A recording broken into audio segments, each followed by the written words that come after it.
Hi, Govanen. Welcome to the Tolkien Lore Channel. I'm the Tolkien Geek, and in this video I want to talk about a phenomenon that I have noticed a lot lately, and mostly in connection with the Rings of Power series, but it happens more than just in that context. The reason this came up to my attention most recently is because of some of the leaked scenes that came out about Rings of Power, which I say recently, by the time this video is published, they will not have been that recent. We might have actually seen them in the show itself by the time this video is published. But I'm recording this like mid-August, shortly after some of the scenes were released, and one of them in particular is Galadriel attacking a troll after being launched into the air by another elf lifting his sword. And to my mind, this scene is just stupid looking. It's not all that well shot to begin with, but even aside from that, it's completely unrealistic for physics reasons. It just doesn't make any sense that you would ever try to launch a person with a sword like that, with no fulcrum, no nothing to make it into a lever. Just, it doesn't make any sense. And my criticism of this scene has been met mostly with claims like, well, but there's flying ships and there's people turning into seagulls and or not seagulls, seabirds, and all this other stuff, and you think this is bad? It's like, well, but that's really kind of not the same thing, people. And what this comes down to is people seem to think that in fantasy literally anything goes. And so I want to address this topic. And like I said, this goes well beyond Rings of Power. This goes to all kinds of things. People will say things like, why do you want to analyze Lord of the Rings when it's a fantasy story? None of it's real. It's like, well, but it's still supposed to be internally consistent. There's still supposed to be some of that. So I want to examine why this is important from a storytelling perspective and how it impacts our ability to enjoy more or less a given story. Before I get into that, I did want to make sure to remind everybody I have a Discord server open now. You can find the link in the description below.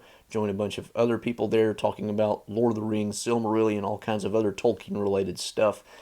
You can also catch my videos now on Utreon, which is a new video platform which is competing both with YouTube and with Patreon because they offer a better subscription/membership type service than either YouTube or Patreon. So if you want to support me there instead of Patreon, happy to do it that way too. The only downside is their lowest tier can't go down lower than $2.99 a month, so I can't bring it down to the $1 that I have on Patreon. So that being said, though, it's a really nice platform if you want to just support me. Support me there, you get benefits across all of it, just as you always would. So that being said, let's take a look now at why this issue of internal consistency is important. And this is something that Tolkien himself has talked about. In his On Fairy Stories essay, which was originally a talk given, he talks about the need for fantasy to be internally consistent so that the suspension of disbelief can be done, basically. And he actually makes a distinction here between secondary belief and the suspension of disbelief.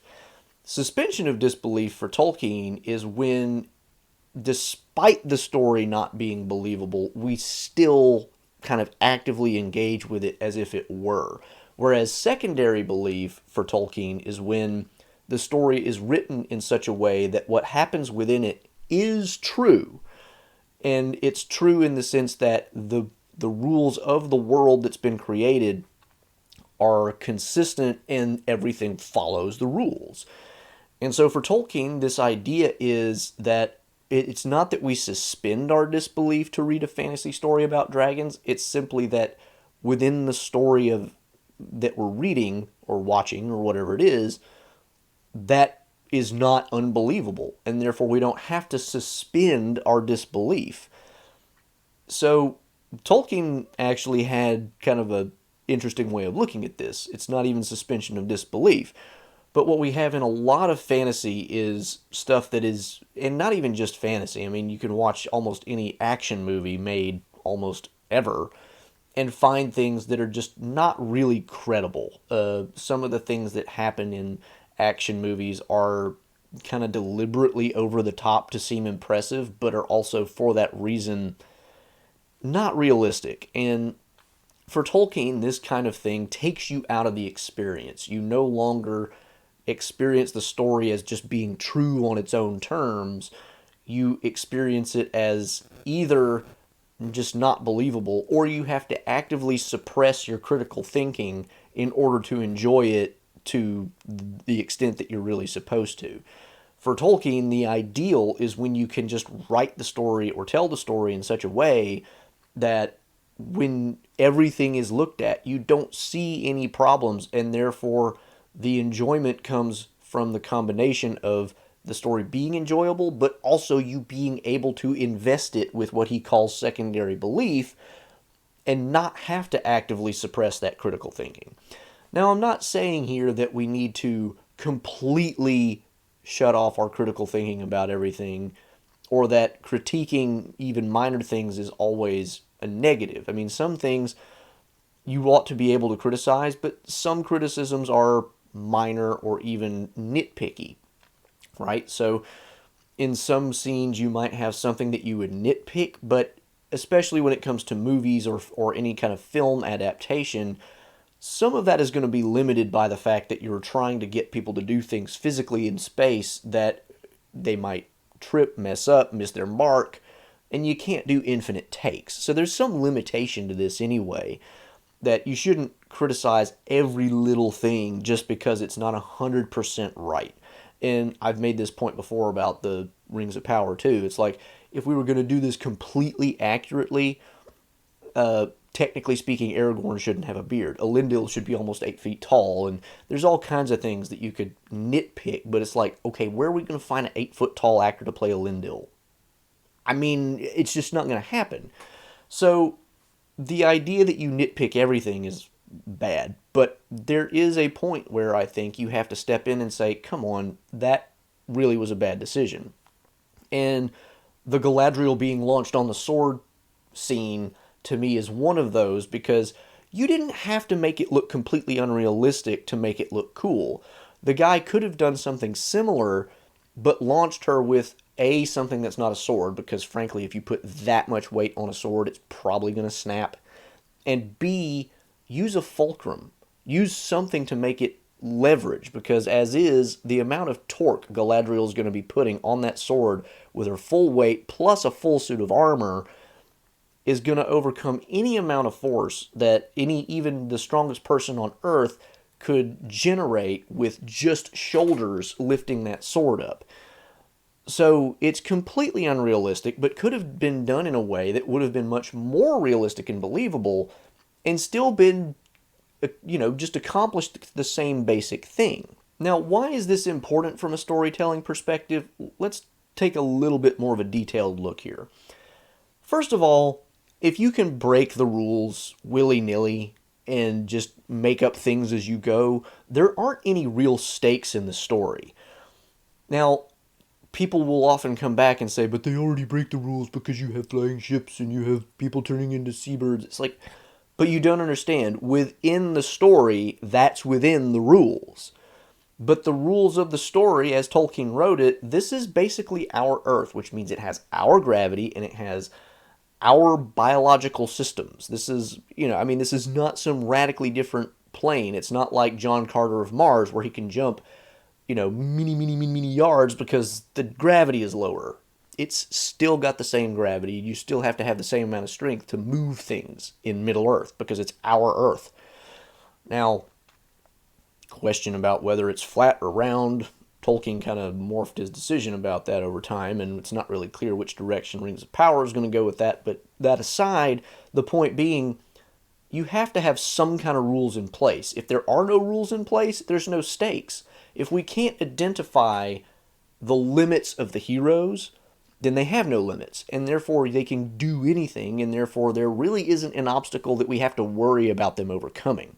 A really good example of how this is done badly is in the Hobbit movies.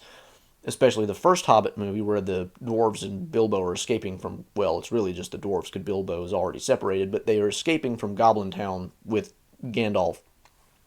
And they're just running through the whole mountainside, wherever they are inside of the mountain, and just taking out orcs left and right, willy-nilly, just as if they're not even a problem.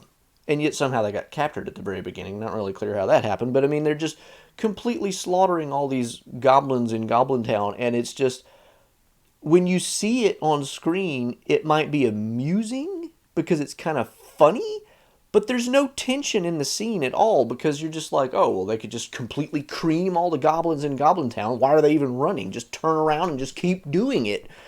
Take out all the goblins in the Misty Mountains, why don't you? So that's point number one. If you take away the limitations on what the heroes can do, suddenly you have no stakes. There's no threat to the heroes. You don't have anything where you're worried about their success rate, their existence even. Why would they die when they can do whatever they want to do to make sure that they succeed? So that's point number one. Point number two is the flip side is if the good guys can do pretty much anything, then surely the bad guys can do pretty much anything too. Why should only the elves be able to exert way more force than they ought to be able to exert against that much torque? I mean, surely the troll can do that too, in which case the troll, and by the way, another reason the scene is kind of stupid is the troll could literally just whap Galadriel out of the sky and not have to worry about her, but leaving that aside, maybe the troll is distracted or who knows what. It's not clear in the little clip that we get. But anyway, if the bad guys can also do anything, then now we have no real way of even determining like who's going to win a fight.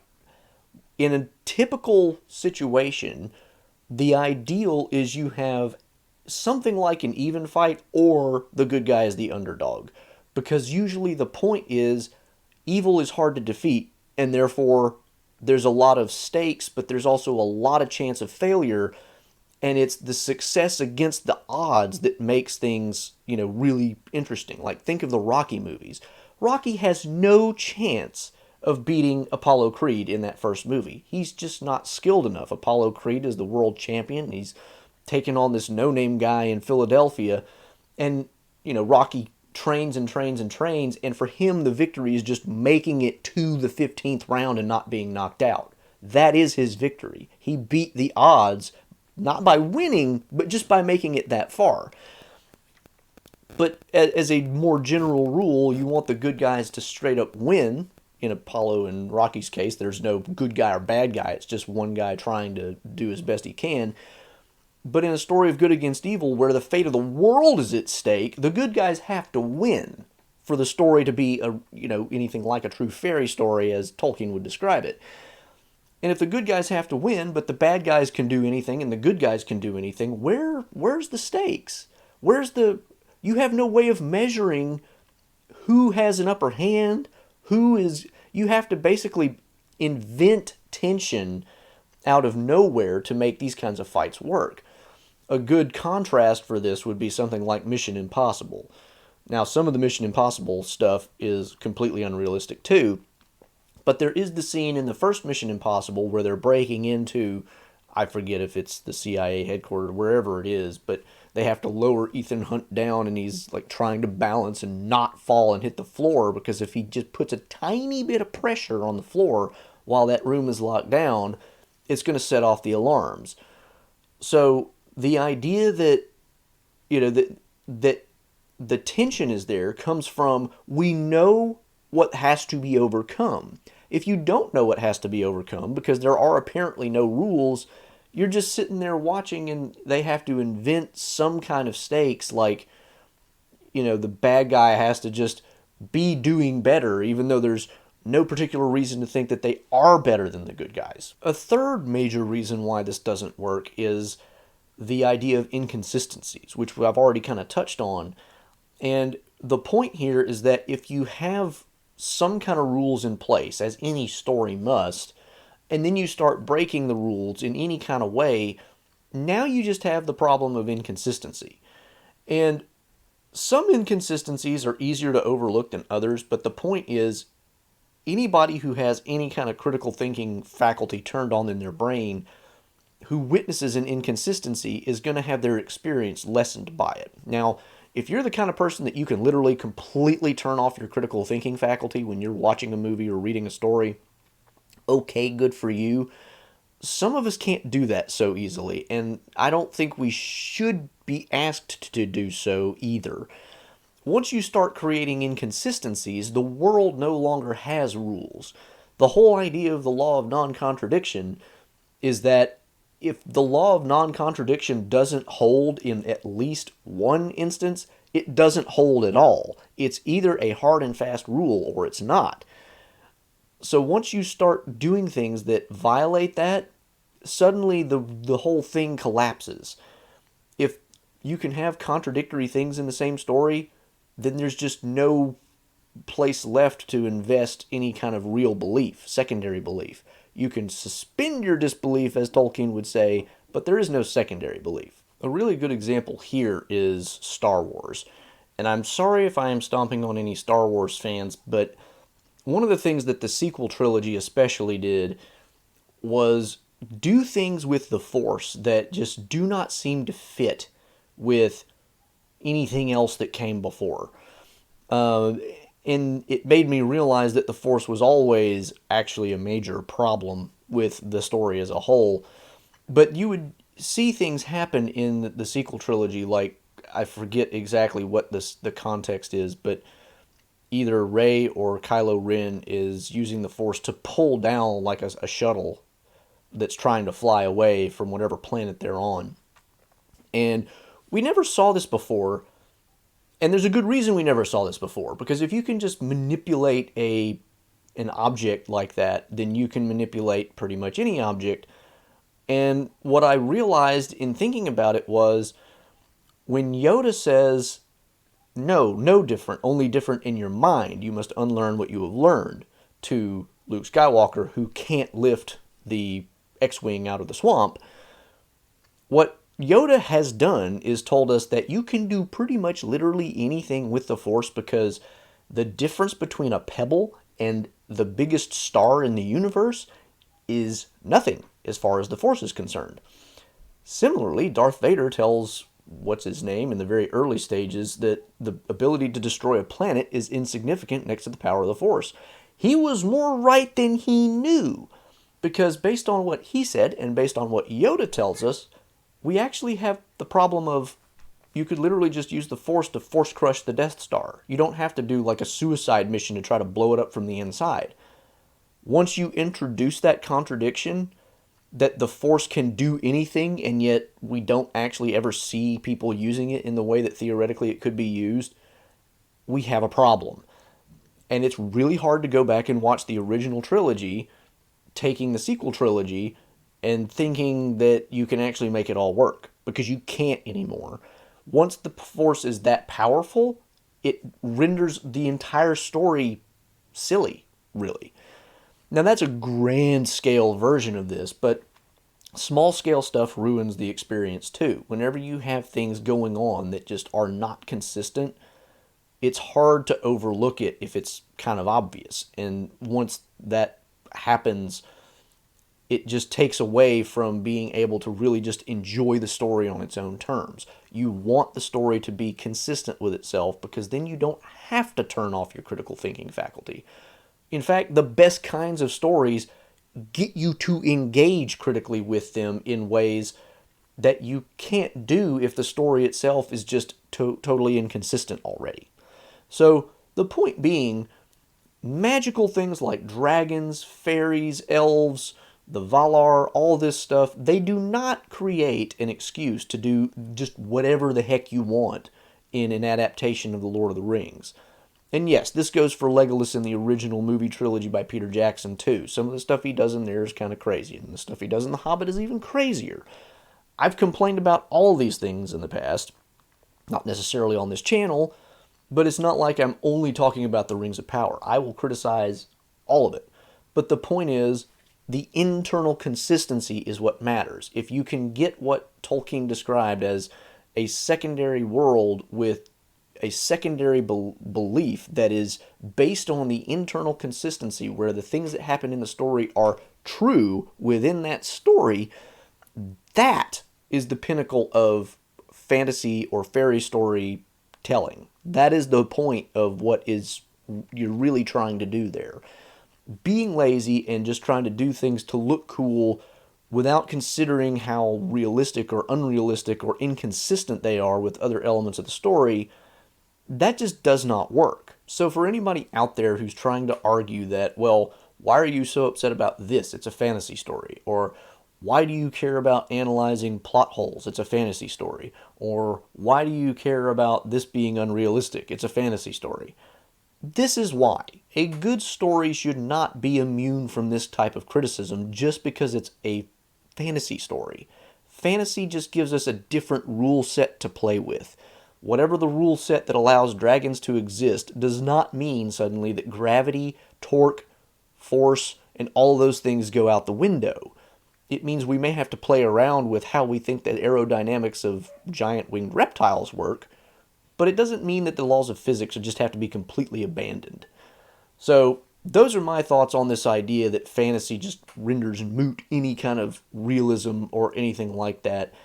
And if you encounter this kind of person a lot in your own conversations about fantasy, if you have one of those persons in your life who just is a hard-nosed realist who doesn't even like fantasy because it's unrealistic, share this video with them, and this will help hopefully explain why that is a completely invalid criticism. So it won't obviously convince anybody who just doesn't like fantasy, because that's just, some people just don't like fantasy, and that's fine. But for people who don't like it because it violates the rules of, physics or nature or whatever it is, that's not exactly fair. So if you enjoyed this video, found it useful, please do give it a like, share it around. You can follow me on Rumble, Odyssey, Utreon, as well as YouTube, of course. Subscribe to make sure you catch all my future content. Don't forget to join that Discord server. Support me at Patreon or Utreon if you're inclined to do so. Got lots of good benefits there. And you can follow me at Twitter at JRRTLore for some occasional Tolkien-related trivia questions.